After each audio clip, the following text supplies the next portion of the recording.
Bismillahirrahmanirrahim. Assalamualaikum warahmatullahi wabarakatuh. Bismillahirrahmanirrahim. Assalamualaikum warahmatullahi wabarakatuh. Innal hamdalillah nahmaduhu wa nasta'inuhu wa nastaghfiruh wa na'udzu billahi min syururi anfusina wa min sayyiati a'malina may yahdihillahu fala mudhillalah wa may yudlilhu fala hadiyalah. Asyhadu an la ilaha illallah wahdahu la syarikalah wa asyhadu anna Muhammadan abduhu wa rasuluh. Allahumma salli wa sallim wa barik ala abdika wa rasulika Muhammad wa ala alihi wa ashabihi wa man tabi'ahum bi ihsanin ila yaumiddin, amma ba'd. Bapak dan Ibu kaum muslimin dan muslimat yang semoga dirahmati dan dimuliakan Allah Subhanahu wa taala, tidak ada yang lebih membahagiakan seorang muslim, khususnya saya pribadi, melebihi kebahagiaan bisa kembali berjumpa dengan para penuntut ilmu syar'i.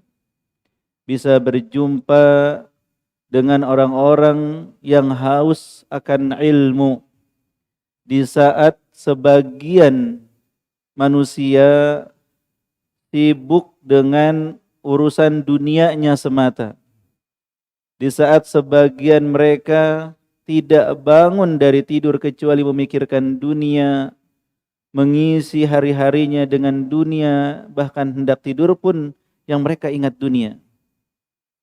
Maka ketika ada yang bersemangat menuntut ilmu syar'i untuk kebaikan agama dan juga dunianya, membela syariat dan menjaganya, maka ini keutamaan yang sangat besar.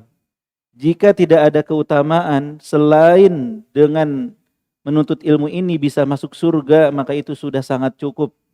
Man salaka tariqan yaltamisu fihi ilman sahhalallahu lahu bihi tariqan ilal jannah.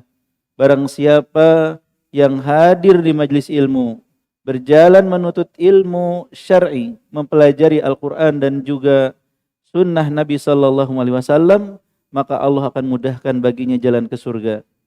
Semoga kita semua yang hadir dimasukkan ke dalam surganya. Amin. Bapak dan Ibu kaum muslimin dan muslimat yang semoga dirahmati dan dimuliakan Allah, di kesempatan hari ini insya Allah kita akan mengkaji sebuah tema, yaitu nasihat untuk suami istri.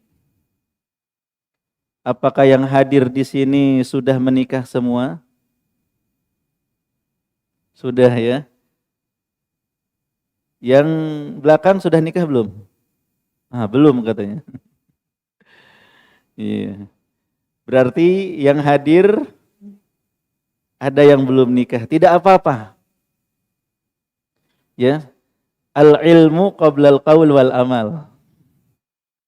Ilmu itu sebelum ucapan dan juga sebelum perbuatan.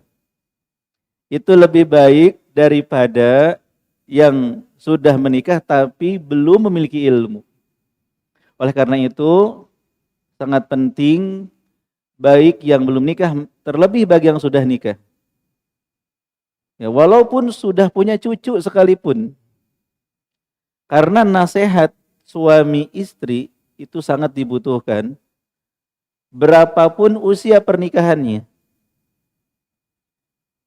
Problematika rumah tangga tidak hanya dialami oleh mereka-mereka yang baru menikah. Bahkan tidak sedikit orang yang sudah mengarungi bahtera rumah tangga belasan hingga puluhan tahun tetap diuji oleh Allah Subhanahu wa taala. Memang secara umum seseorang akan sulit atau belum bisa mengenali pasangannya kecuali kalau sudah 10 tahun pernikahan. Sebagian orang tua kita mengatakan seperti itu. Ya. Sulit bagi kita untuk mengenal pasangan kita kecuali kalau sudah 10 tahun hidup bersama. Baru tahu dan baru kenal gitu. Nah, saya mau tanya nih yang gampang ditunjuk, ada air minumnya. Sudah menikah? Berapa tahun? Berapa tahun berarti? Baru berapa bulan? Masya Allah. Sudah kenal istrinya? Ya, sebagian. Berarti belum bisa mengenal baik. Ya. Setahun, 2 tahun, bahkan 5 tahun. Hingga 10 tahun, sebagian orang tua mengatakan belum bisa mengenal pasangan kita. Belum tahu maunya seperti apa, gimana dia, karakternya seperti apa, nggak suka apa. Masih sering terjadi salah paham. Masih sering terjadi salah paham, artinya kurang memahami. Ya, ketika melihat pasangan diam, kok tidak tersenyum dan tidak berbicara, itu kenapa ya? Ini kalau belum kenal bingung gitu. Tapi kalau sudah kenal tidak bingung. Ya maka ini secara umum demikian. Ya, akan tetapi walaupun sudah lebih dari 10 tahun masih banyak ya problematika rumah tangga yang membutuhkan nasihat-nasihat. Bapak Ibu kaum muslimin dan muslimat yang semoga dirahmati dan dimuliakan Allah. Tentu nasihat terbaik ya ada di dalam Al-Qur'an dan Sunnah. Jika kita butuh nasihat, butuh arahan, itu sudah ada dalam Al-Qur'an dan Sunnah. Imam Ahmad rahimahullah mengatakan, ya, siapa yang tidak bisa mengambil manfaat, tidak bisa mengambil pelajaran dari Al-Quran dan Sunnah, dia tidak bisa mengambil pelajaran dari selainnya. Jadi sumber utama ya nasihat bagi siapapun termasuk suami istri ini adalah Al-Quran dan Sunnah. Oleh karena itu sangat membutuhkan kajian mendalam tentang bagaimana berumah tangga, bagaimana menjadi suami, bagaimana menjadi istri berdasarkan dalil-dalil dari Al-Quran dan Sunnah. Oleh karena itu nasihat pertama bagi suami istri adalah hendaknya menghiasi rumah tangga dengan ilmu. Menghiasi rumah tangga itu, keluarga yang kecil atau keluarga besar, dengan ilmu. Jadikan diri kita dan keluarga kita ini cinta ilmu.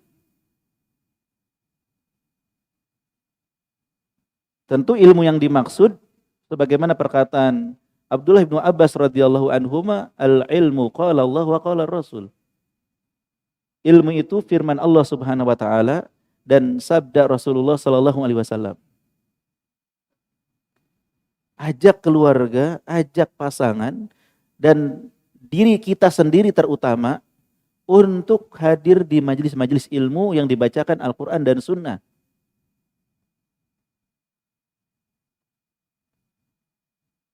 Dan kita yakin Al-Quran Sunnah ini adalah petunjuk pedoman hidup kita dalam segala hal, termasuk dalam hal rumah tangga.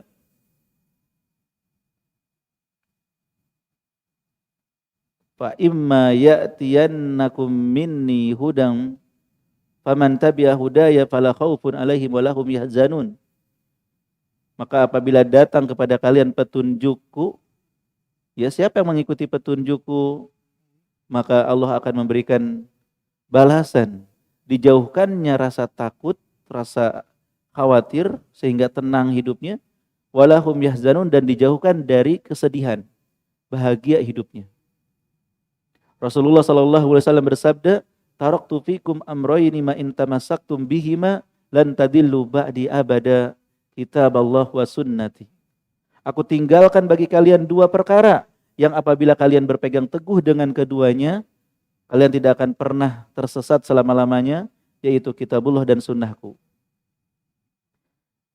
Tanamkan pada diri kita, pada keluarga kita, anak istri kita, bahwa kita ini sangat butuh ilmu, melebihi kebutuhan terhadap makan dan minum. Kita butuh makan dan minum untuk nutrisi badan kita. Tapi kita juga sangat butuh ilmu, bahkan lebih, untuk kebutuhan hati dan jiwa kita. Kebutuhan akal pikiran kita. Fisik saja tanpa jiwa, tanpa ruh, itu kan mayit. Mati. Maka ruh itulah kehidupan. Yang dibutuhkan oleh ruh adalah ilmu. Sediakan di rumah perpustakaan pribadi kecil, tapi isinya buku-buku bacaan yang bermanfaat bagi keluarga. Sudah punya belum di rumah perpustakaan kecil? Ya. Buku-buku bacaan bagi suami istri, bagi anak yang bermanfaat, yang mengingatkan kepada kehidupan akhirat, yang mengajarkan akhlak yang mulia. Ya. Ajak keluarga ke toko buku. Silakan ambil buku yang disuka. Ya, toko buku agama. Mereka lihat mana yang bagus untuk dibaca.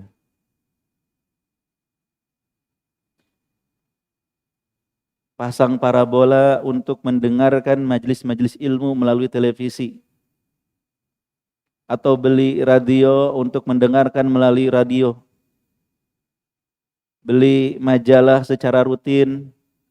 Ada majalah keluarga, ada majalah ya yang umum seperti majalah As-Sunnah, majalah Al-Furqan, atau majalah keluarga, majalah Mawaddah dan lain sebagainya.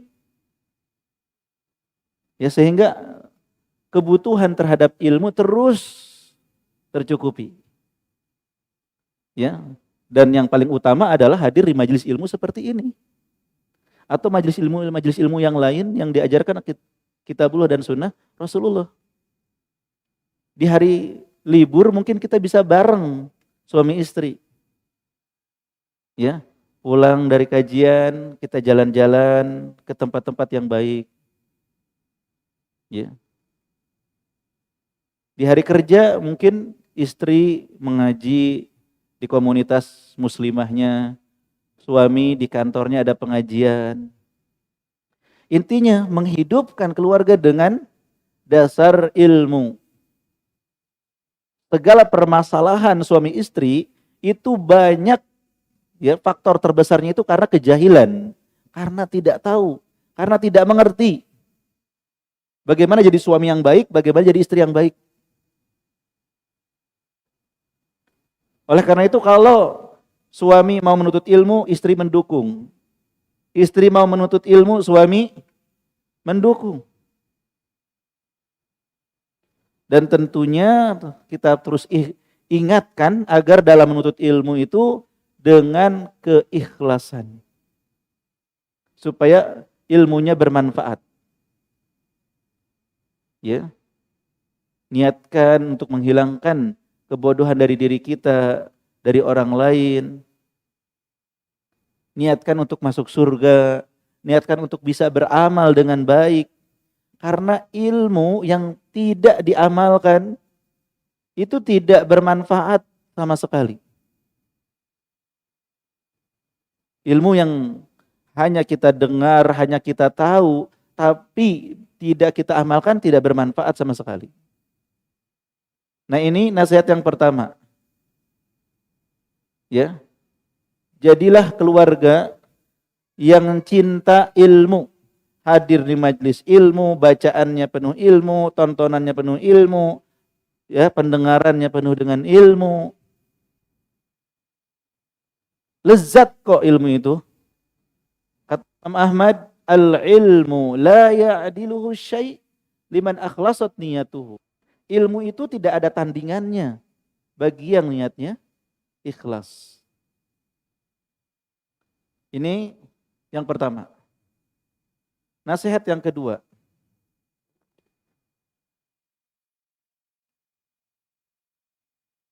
Hendaknya masing-masing pasangan berusaha untuk bertakwa kepada Allah Subhanahu wa taala. Ini wasiat atau nasihat yang paling sering disampaikan oleh Allah dan Rasul-Nya. Ittaqillah ya ayyuhalladzina amanu taqullah. Karena penting banget takwa itu. Suami maupun istri harus sama-sama bertakwa. Dan jangan meninggalkan ketakwaan karena manusia. Saya tidak mau bertakwa karena pasangan saya nggak bertakwa. Jangan seperti itu. Kita bertakwa karena Allah. Melaksanakan segala perintah Allah dan Rasul-Nya, meninggalkan segala larangannya, itu karena Allah. Pasangan kita bertakwa atau tidak, kita tetap konsisten istiqomah bertakwa. Ketakwaan kita jangan dipengaruhi oleh orang-orang sekitar, termasuk oleh pasangan.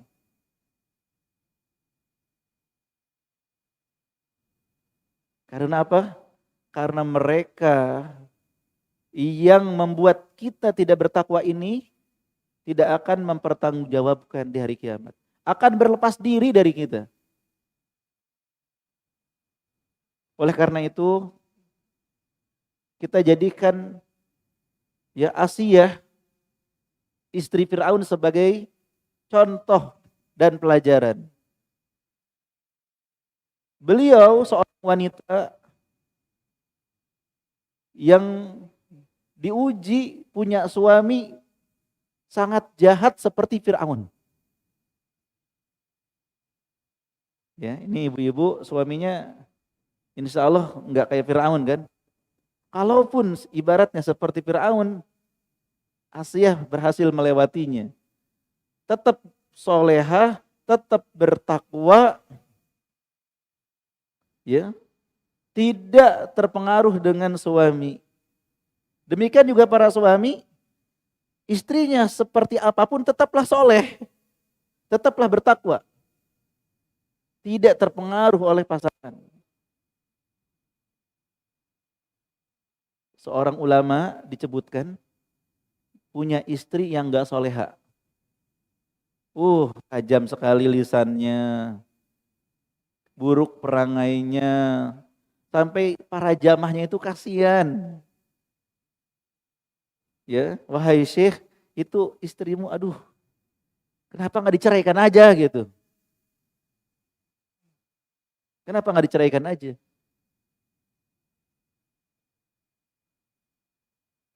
Apa kata ulama tersebut? Aku khawatir, ya, kalau aku ceraikan dia, Allah ganti dengan yang lebih buruk. Ya, Allah ganti dengan yang lebih buruk. Jadi kesabaran, keistiqomahan seseorang dalam bertakwa itu harus kuat. Jangan dipengaruhi oleh pasangan. Justru kita yang harus mengajak pasangan kepada ketakwaan.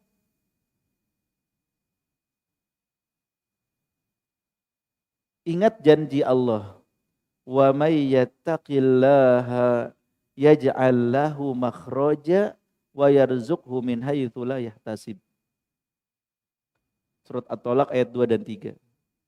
Dan barang siapa yang bertakwa kepada Allah, Allah akan memberikan jalan keluar, solusi dari permasalahan. Hidup ini kan penuh dengan masalah, penuh dengan ujian. Allah Subhanahu wa taala akan memberikan solusi jalan keluar bagi siapapun yang bertakwa. Wa yarzuqhu min haitsu la yahtasib, dan akan diberikan rizki dari arah yang tidak disangka duga. Solusinya ketakwaan. Jaga perintah dan larangan Allah. Suami istri, atau jika diuji dengan pasangan yang kurang baik, teruslah bertakwa, baik suaminya ataupun istrinya. Jangan goyah.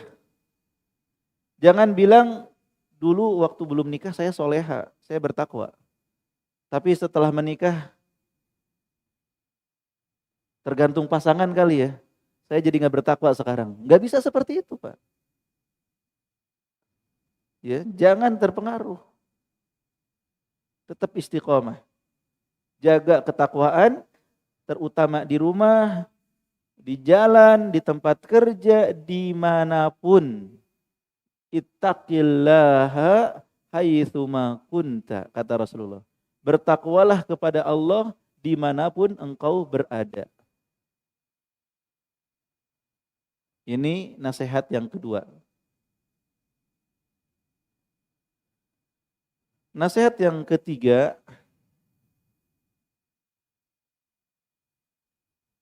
adalah apa yang disampaikan oleh Rasulullah sallallahu alaihi wasallam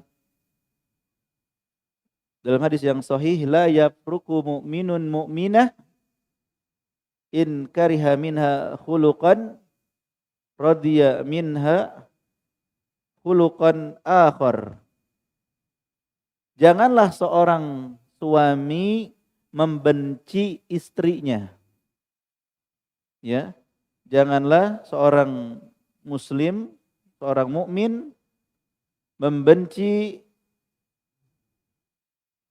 istrinya, seorang mukminah, in kariha minha khuluqan radiya minha khuluqan akhar.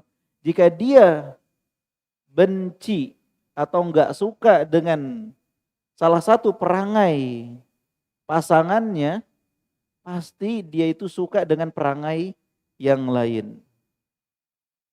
Hadis riwayat Muslim dan Imam Ahmad. Apa maksud hadis ini? Ketika kita menikah, punya pasangan, punya istri atau punya suami, itu kita harus sadar bahwa pasangan kita ini manusia seperti kita yang jauh dari kesempurnaan. Harus sadar bahwa pasangan kita ini banyak banget kekurangannya. Persis seperti kita. Entah kekurangan fisik, ya, ataupun kekurangan akhlak.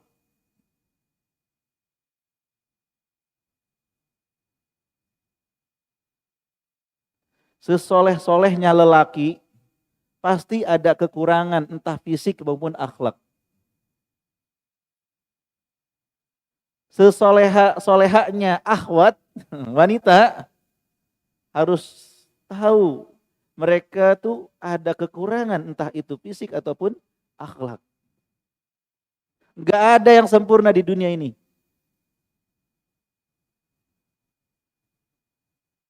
Maka kita harus apa? Menerima dan sabar.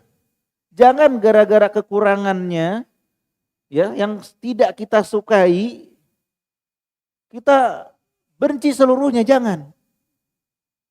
Karena pasti ada sesuatu yang kita sukai dari pasangan kita tersebut. Pasti ada kelebihannya. Keluarga bahagia itu bukan karena pasangannya sempurna, bukan. Tetapi karena mereka bisa saling menerima dan menutupi aib atau kekurangan pasangannya. Ya, keluarga harmonis, kalau ditanya ini pasangannya apakah punya kekurangan, ya pasti itu ada.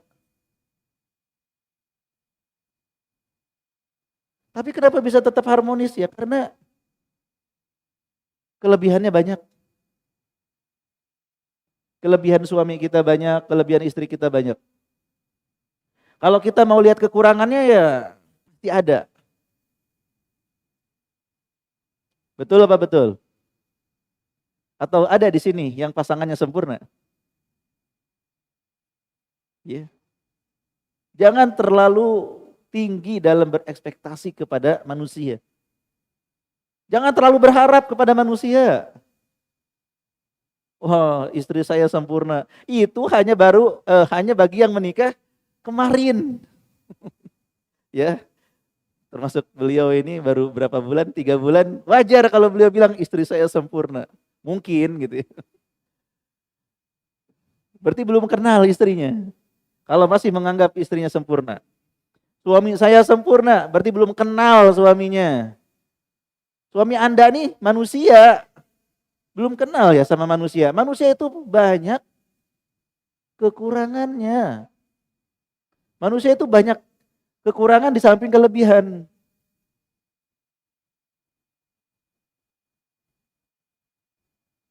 Ya, fisiknya Masya Allah.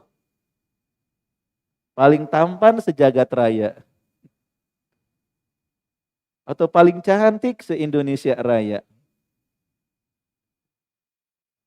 Pasti ada kekurangannya.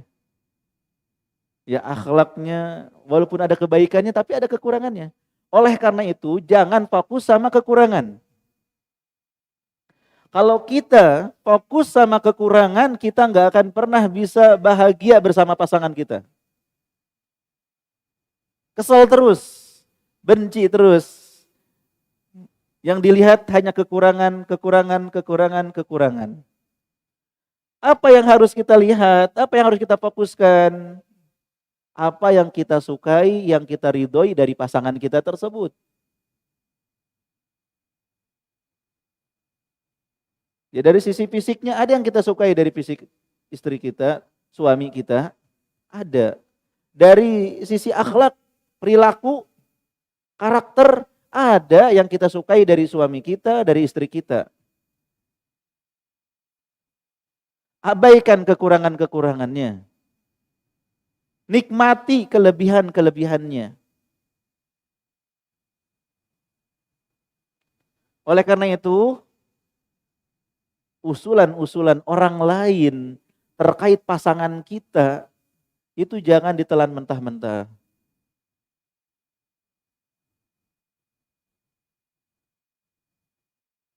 Para penonton atau para netizen gitu ya, atau orang-orang yang melihat keluarga kita mungkin akan mengusulkan sesuai dengan apa yang mereka lihat, apa yang mereka dengar. Katanya istrimu, suamimu begini ya, begitu ya. Wah, cari aja yang lain deh. Kalau saya sih nggak bakalan sabar punya pasangan seperti itu. Ya usulan mereka banyak yang menyesatkan karena nggak tahu. Mereka tidak tahu kelebihan dari pasangan kita. Kita yang tahu kelebihannya.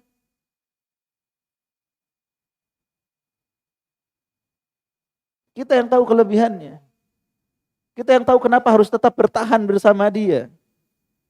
Karena kelebihannya lebih banyak daripada kekurangannya. Ya maka amalkan hadis tersebut. La yafruku mu'minun mu'minah in kariha minha khuluqan radiya minha khuluqan akhar. Jangan seorang suami membenci istrinya karena satu sifat karakter yang ada pada istrinya tersebut. Kalau nggak suka, pasti suka sifat karakter yang lain. Ya,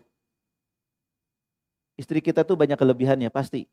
Istri bapak banyak kelebihannya.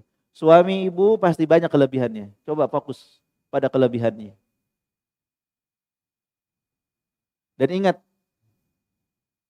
kelebihan yang membuka segala kelebihan adalah ketika dia mau jadi pasangan kita. Dia mau jadi suami kita, dia mau jadi istri kita. Orang lain belum tentu mau jadi pasangan kita. Ya. Yang lain belum tentu mau sama kita. Tapi ini pasangan kita mau sama kita. Maka jangan kita perbesar kekurangan istri kita, jangan. Jangan kita perbesar kekurangan suami kita, jangan. Ada saatnya kita tagoful, pura-pura nggak tahu, pura-pura lalai dari kekurangannya. Bukan berarti menutup nasihat, nasihat terus jalan. Nasihat untuk kebaikan rumah tangga terus jalan. Tetapi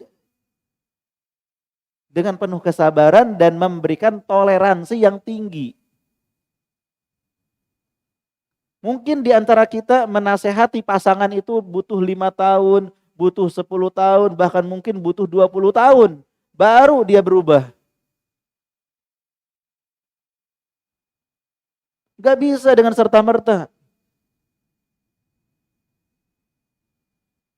Ya. Secara prinsip istri kan harus nurut sama suami. Wah, enak kata suami nih. Saya perintahkan yang baik-baik dalam Al-Quran dan Sunnah. Berarti istri bakal nurut, bakal solehah berubah seketika. Itu teori, Pak. Secara praktek, kata Rasulullah apa? Istri kita diciptakan dari tulang rusuk yang bengkok. Kalau berusaha diluruskan, gak bakalan bisa. Namanya juga bengkok. Dipaksa lurus, patah. Gak dilurusin, bengkok. Patah artinya menceraikannya. Kalau nggak dipatahkan, tetap bengkok. Sampai mati kita bersama pasangan kita menerima kekurangan pasangan gitu.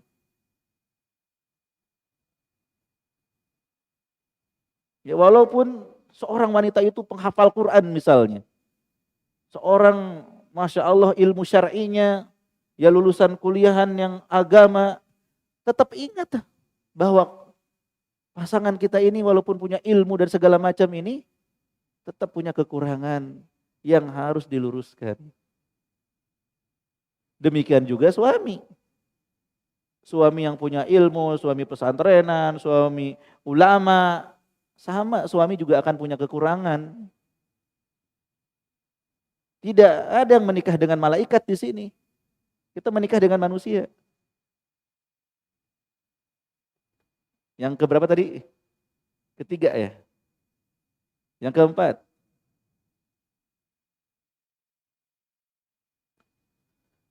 Hendaknya yang menjadi tujuan masing-masing dari pasangan itu adalah membahagiakan yang lain. Atau kalimat simpelnya, berusaha saling membahagiakan.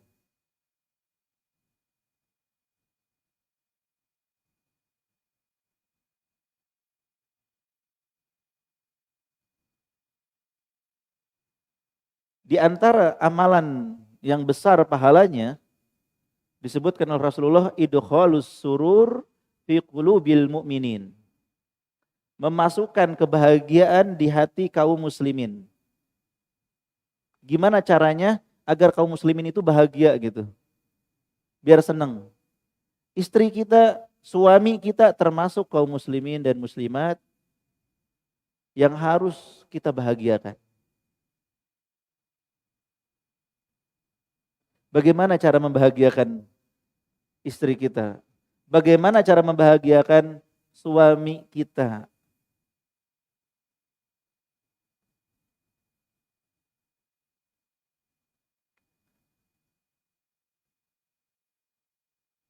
Apakah pasangan kita sekarang bahagia?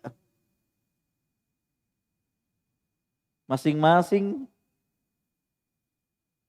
tahu jawabannya.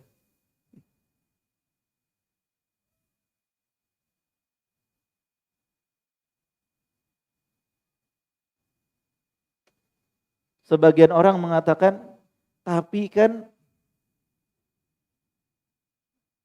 patokan kebahagiaan orang itu beda-beda. Sebagian istri dikasih tahu tempe plus ikan asin, bahagianya luar biasa.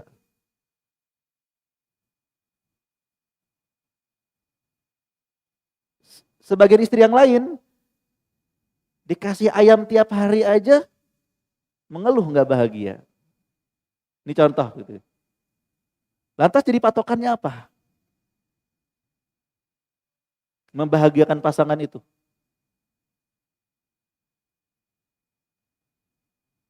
Apakah membahagiakan pasangan dengan memberikan dan menuruti apa yang diinginkan oleh pasangan?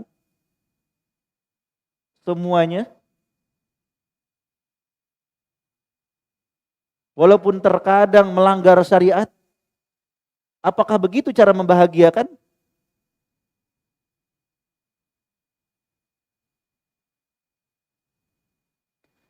Berarti kita perlu mengetahui konsep kebahagiaan yang sesungguhnya. Membahagiakan istri bukan dengan menuruti semua keinginannya. Bukan dengan memberikan segala hal yang dimintanya. Ya, membahagiakan suami juga begitu.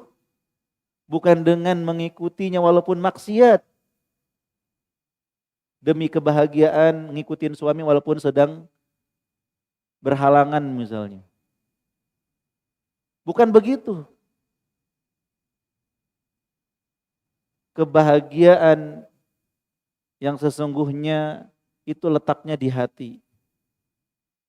Bagaimana agar pasangan benar-benar bahagia dunia akhirat. Itu dipikirkan. Kebahagiaan di dunia diantaranya dengan qanaah, dengan rizki yang halal,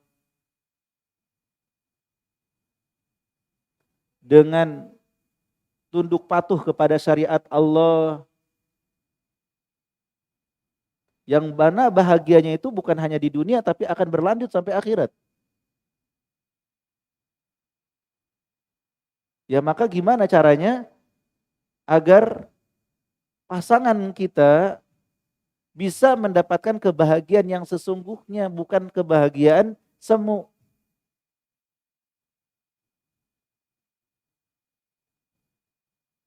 Kalau kita membahagiakan dengan kebahagiaan semu, maka itu cepat hilang.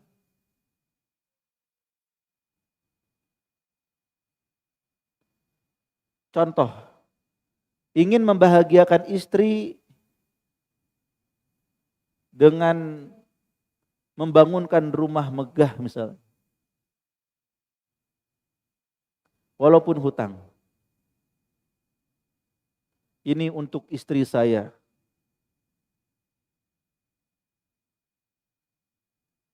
Apakah sudah dijamin bakal bahagia istri kita di rumah tersebut? Jika keimanannya kurang, jika ketakwaannya jauh, jika sifat qanaahnya tidak ada, apakah bisa bahagia? Walaupun kita datangkan dunia seluruhnya untuk pasangan kita, jika keimanan dan ketakwaannya jauh, maka tetap tidak akan mendatangkan kebahagiaan.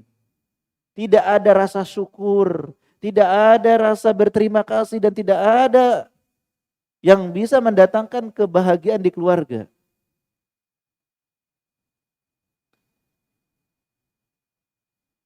Padahal di contoh tadi mungkin suami sampai minjem-minjem gitu, sampai hutang demi istrinya. Tapi ternyata itu tidak membuat sang istri bahagia. tetap aja ada permasalahan. Sehingga akhirnya mungkin sang suami berpikir, aduh kalau tahu begini mah nggak usah saya maksa-maksain bikin rumah yang segede ini. Udah rumah sederhana aja lah. Kalau ujung-ujungnya seperti ini gitu.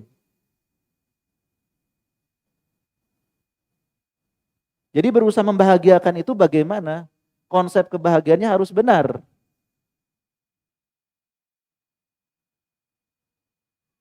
Betul manusia butuh materi, ya, betul. Tetapi bukan penentu kebahagiaan materi tersebut. Sebagian orang lebih memilih hidup sederhana tapi bahagia daripada dalam kemewahan tapi dalam sengsara. Menunjukkan materi bukan segalanya. Ya jadi kita berusaha untuk membahagiakan yang lain. Kemudian nasihat berikutnya, mungkin adik-adik mainnya di luar ya. Adik dua, orang tuanya mana? Mungkin dibawa keluar Pak.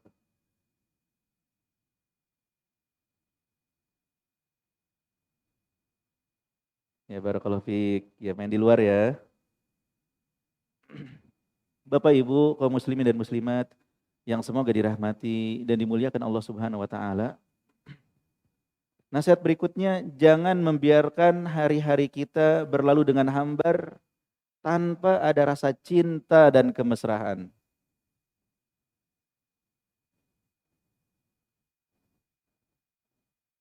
Sebagian orang tidak perlu rumah tangga. Orang mengatakan sudah lewat masanya. Padahal Allah Subhanahu wa taala menyebutkan wa min ayatihi an khalaqalakum min anfusikum azwaja litaskunu ilaiha ja'ala bainakum mawaddatan wa rahmah. Di antara hikmah pernikahan agar mendatangkan ketenangan hati serta apa? Menjadikan penuh cinta dan kasih sayang.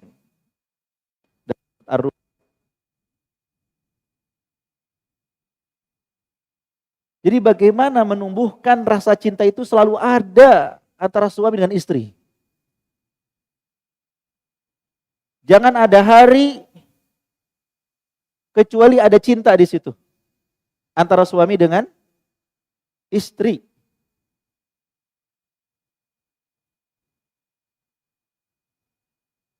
Cinta itu disebutkan oleh Ibnul Qayyim memang sulit didefinisikan gitu ya. Tetapi setidaknya bisa muncul karena dua hal. Cinta itu bisa muncul karena dua hal. Yang pertama, keindahan, kecantikan, ya, enak dilihat, enak dipandang, enak didengar gitu.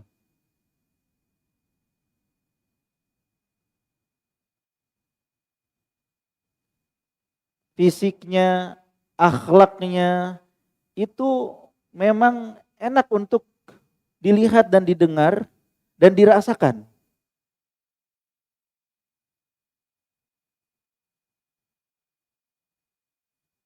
Makanya dalam proses melamar ya, harus ada nazar atau tidak? Harus. Pastikan calon pasangan kita itu menarik bagi kita. Ungdur ilaiha, kata Rasulullah. Lihat calon istrimu. Sama, wanita juga sama harus ngelihat calon suaminya. Tertarik nggak sama calon suaminya? Harus ada ketertarikan. Islam agama yang realistis. Tertarik kepada calon pasangan itu menjadi sumber ya kebaikan, sumber kelangsungan rumah tangga ke depannya. Walaupun yang menentukan kita nerima dia sebagai istri atau suami kita adalah agamanya. Tetapi menariknya pandangan kita atau fisik orang tersebut itu menjadi sumber atau menjadi sebab kita memilihnya.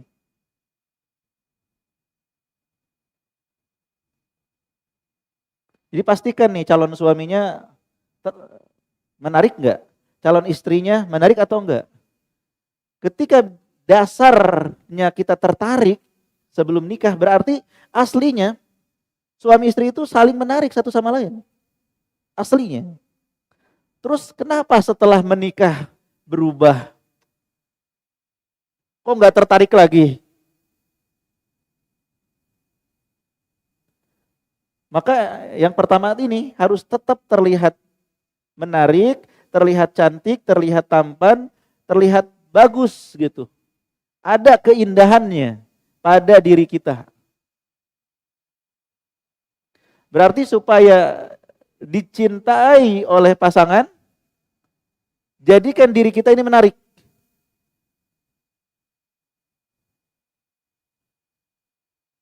Ya.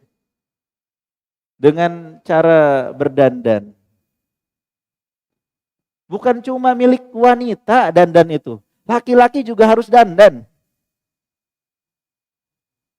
Kata Abdullah ibnu Abbas radhiyallahu anhuma, inni atazayyanu lizaujati kama uhibbu an tatazayyana li. Aku suka berdandan untuk istriku sebagaimana aku suka istriku berdandan untukku. Bukankah Rasulullah bersabda, la yu'minu ahadukum hatta yuhibba li akhihi ma yuhibbu li nafsihi. Tidak beriman salah seorang di antara kalian sampai bisa mencintai saudaranya seperti mencintai dirinya sendiri.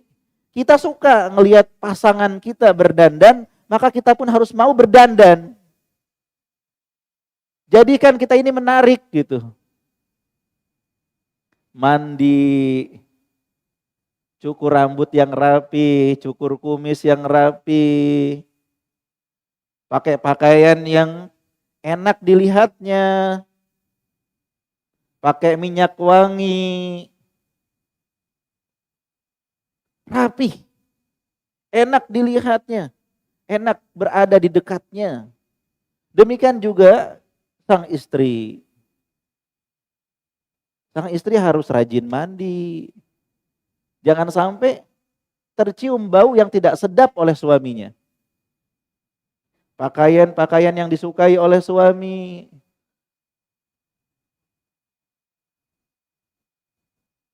Ya, penampilan itu penting untuk menimbulkan rasa cinta. Yang kedua, kata Ibnu Qayyim, tadi yang pertama apa? Keindahannya. Yang kedua, jasanya. Kebaikannya. Jadilah kita sebagai orang yang paling berjasa kepada pasangan kita. Berikan manfaat seluas-luasnya untuk pasangan kita. Ya. Jadikan keberadaan kita ini sangat berharga dan bermanfaat bagi pasangan kita. Jangan sebelum nikah, sesudah nikah sama saja. Seorang pemuda enak ya kalau udah nikah ada yang mijitin gitu. Itu bahasa-bahasa dari dulu gitu ya, benar gak? Enak ya udah punya istri ada yang mijitin di rumah. Yang udah nikah senyum-senyum aja. Yang mijitin bukan istrinya, tukang pijit. Ya sebagian. Sebagian tidak sesuai dengan kenyataan. Enak ya sudah punya pasangan, baju ada yang nyuciin, ada yang masakin, katanya gitu. Ternyata setelah nikah, nyuci baju sendiri, masak sendiri. Karena apa? Pasangannya nggak bisa ngapa-ngapain. Jadilah orang yang berjasa semaksimal mungkin. Berikan kebaikan. Bukankah kata Rasulullah sallallahu alaihi wasallam, khairun nasi anfa'uhum linnas? Sebaik-baik manusia itu yang paling bermanfaat bagi manusia yang lainnya. Kita jadi suami atau jadi istri, jadilah orang paling bermanfaat bagi pasangan kita. Ini punya suami gak ada manfaatnya. Ini punya istri gak ada manfaatnya. Jadi orang yang bermanfaat. Kalau suami ada di rumah nih, apa yang bisa dilakukan? Yang membuat istri itu merasa terbantu. Misalnya, angkat galon. Ya tadinya istri berat-berat gitu kan, angkat galon. Ini ada suaminya terbantu. Apalagi? Ya, pekerjaan-pekerjaan yang bisa meringankan beban istri. Senang gak istri dengan kebaikan-kebaikan suami? Senang. Ya. Ya di antara manfaat yang besar adalah adanya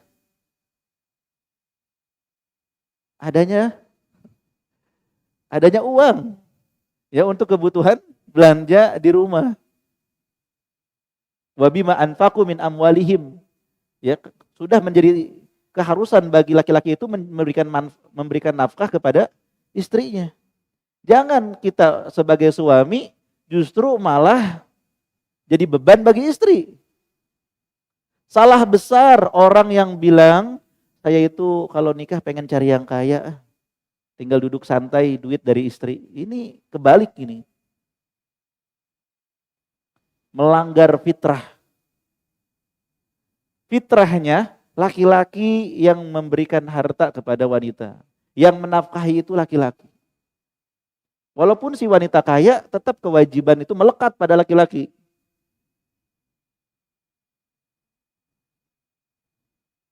Maka itu diantara jasa laki-laki, diantara jasa suami, memberikan nafkah, memenuhi kebutuhan istrinya. Ya sudah bagus fisiknya, bagus akhlaknya, kemudian juga sangat berjasa dalam kehidupan. Bukan hanya dirinya tapi juga keluarganya mungkin dapat manfaat. Ada keluarga yang kesulitan, suami bantu misalnya. Itu menimbulkan rasa cinta. Demikian juga istri, jadi orang yang penampilannya bagus, akhlaknya bagus, keindahannya ada, dan berjasa, manfaat bagi suami. Adanya istri itu rumah jadi bersih dan rapi. Ada yang masakin kita dengan masakan yang enak, ada yang mijetin kita, ada yang membantu kita. Benar-benar terlayani keberadaan suami ya di rumah istrinya tersebut. Nah ini cara menumbuhkan rasa cinta. Perbaiki diri kita, fisiknya, akhlaknya sebagus mungkin, secantik, setampan mungkin. Dan jangan lupa akhlaknya juga diperbagus. Karena kecantikan fisik, jika tidak diiringi dengan kecantikan akhlak, perilaku, maka kecantikan fisik itu hilang. Ya, laki-laki tampan, tapi dia sering mukul wanita, KDRT, ya, bakhil pada istrinya. Apakah bermanfaat ketampanannya?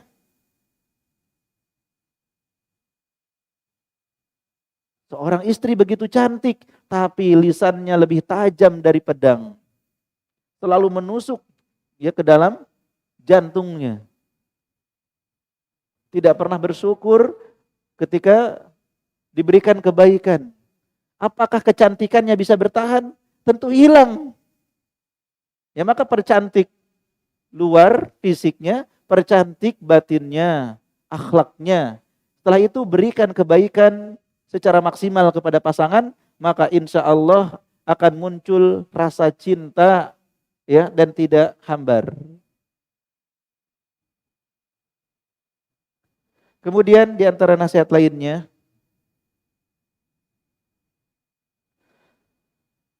jangan pernah membicarakan tentang percekcokan atau perselisihan yang terjadi di masa lalu. Tidak perlu mengembalikan kesedihan dan kesulitan yang pernah terjadi.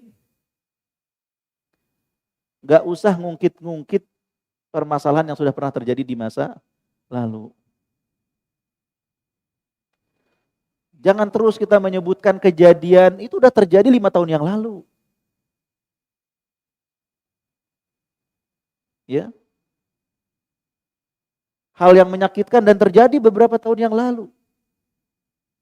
Apakah kita akan terus membuka lama dan membuka luka-luka lama? Maafkan, lupakan, kita tatap masa depan. Maafkan, lupakan, kita tetap masa depan. Ya tidak perlu kita ungkit-ungkit.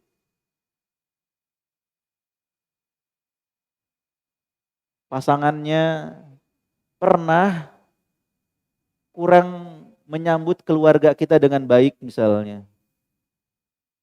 Sehingga meninggalkan kesan buruk di keluarga besar misalnya.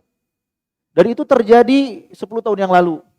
Apakah setiap waktu kita ngomong, Anda nih dulu waktu orang tua datang kenapa tidak disambut dengan baik? Itu kejadiannya kapan gitu. Apakah akan terus kita ungkit-ungkit? Suami pernah datang buka tudung makanan, gak ada makanan. Malah suami disuruh beli makanan di luar. Lagi lapar-laparnya, lagi capek-capeknya. Dan itu sangat mengecewakan gitu. Apakah peristiwa itu akan terus kita ungkit setiap waktu? Itu terjadi, pernah terjadi dan itu sudah lewat beberapa tahun yang lalu gitu. Apakah setiap waktu kita akan ungkit itu terus? Nah, maka jangan diungkit-ungkit percekcokan perselisihan yang pernah terjadi. Kemudian berikutnya, jangan saling berhadapan kecuali dalam keadaan tersenyum. Nah, ini teorinya mudah, prakteknya mungkin butuh perjuangan. Bapak, Ibu jangan ketemu sama pasangan kecuali dalam kondisi tersenyum.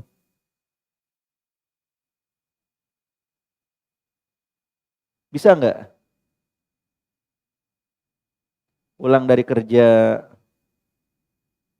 ya, pulang dari ngaji, pulang dari mana, yang tadinya berpisah terus bertemu lagi gitu. Jangan berhadapan kecuali dalam kondisi tersenyum. Itu gimana caranya?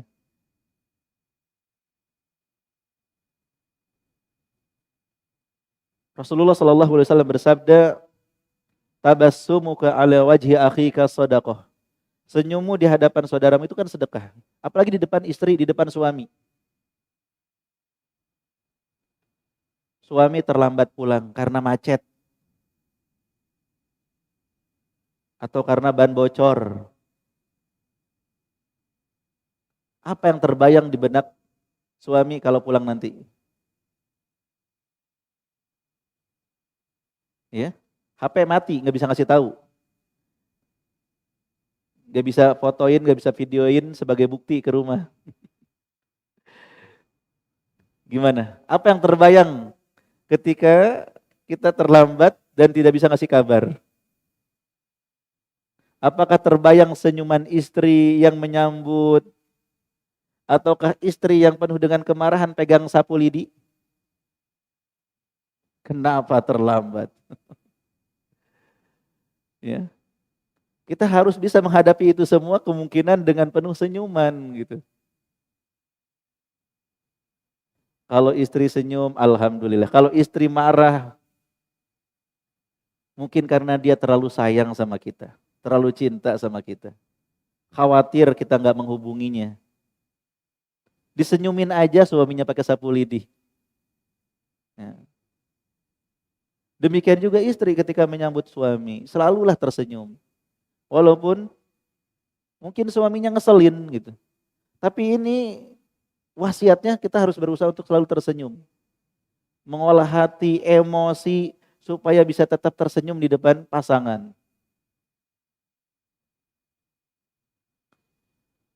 Kemudian berikutnya, kita amalkan hadis Nabi Sallallahu Alaihi Wasallam.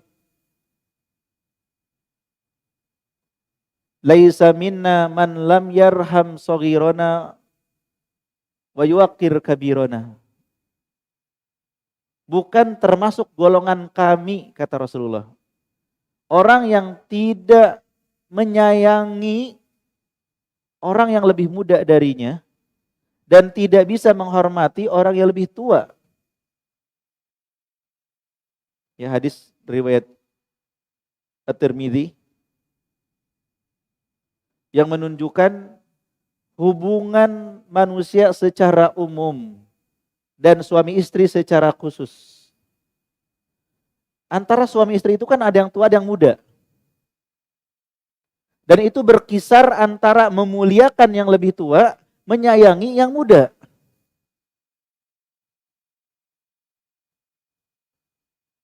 Jika suami itu lebih tua, apa kewajiban suami kepada istrinya? Menyayangi. Harus sayang sama yang lebih muda, sama istri yang usianya mungkin lebih muda. Atau mungkin suami usianya lebih muda, kita sayang. Gimana cara menyayanginya? Gimana cara menyayanginya? Banyak. Menginginkan kebaikan baginya, tidak menghendaki keburukan menimpanya. Bersabar dalam meluruskan, dalam menasehati, ya, memaklumi kesalahan dan berusaha untuk memperbaikinya. Tidak mudah marah.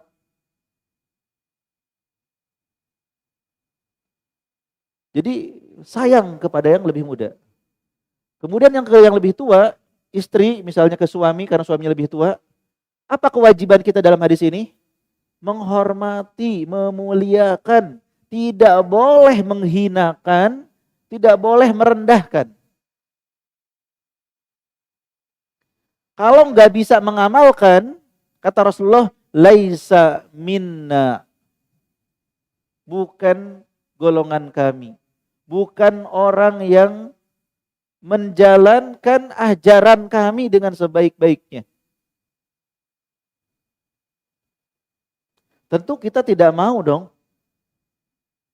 tergolong orang yang bukan golongan Rasulullah. Kita mau termasuk golongan Rasulullah yang komitmen di jalan Rasulullah. Bagaimana caranya?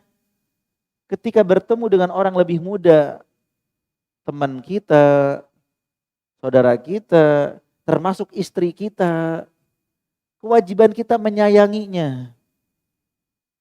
Ketika bertemu dengan yang lebih tua, termasuk suami kita, kewajiban kita menghormati dan memuliakannya.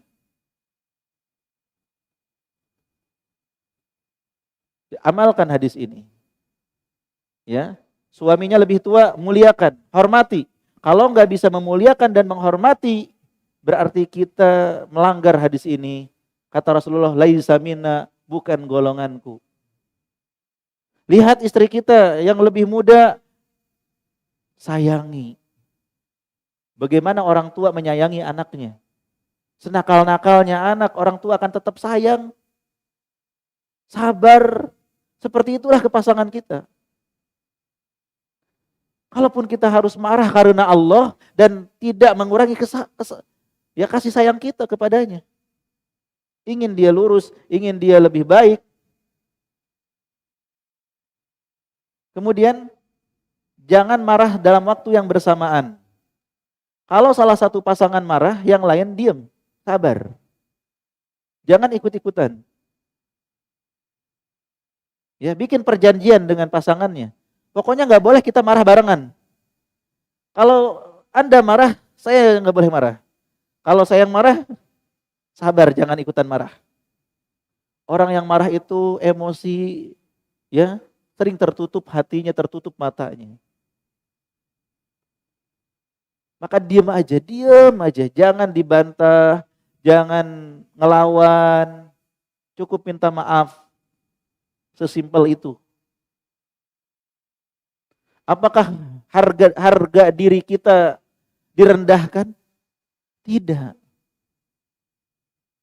Mengalah itu bukan berarti kita ini hilang harga diri, enggak. Dan percuma juga kita menunjukkan ada harga diri di depan orang yang lagi marah-marah gitu. Permasalahan tidak akan selesai dengan marah-marah. Apalagi membalas kemarahan dengan kemarahan. Berjanjilah. Ya. Sama-sama berjanji dengan pasangan. Kalau salah satu marah, yang lain gak boleh marah. Sepakat? Ayo. Jangan dilanggar. Ya, istri lagi marah, bapak diam. Sabar. Kesel juga tahan. Ini istri lagi marah. Ya. Nanti kalau lagi nggak marah juga lucu lagi.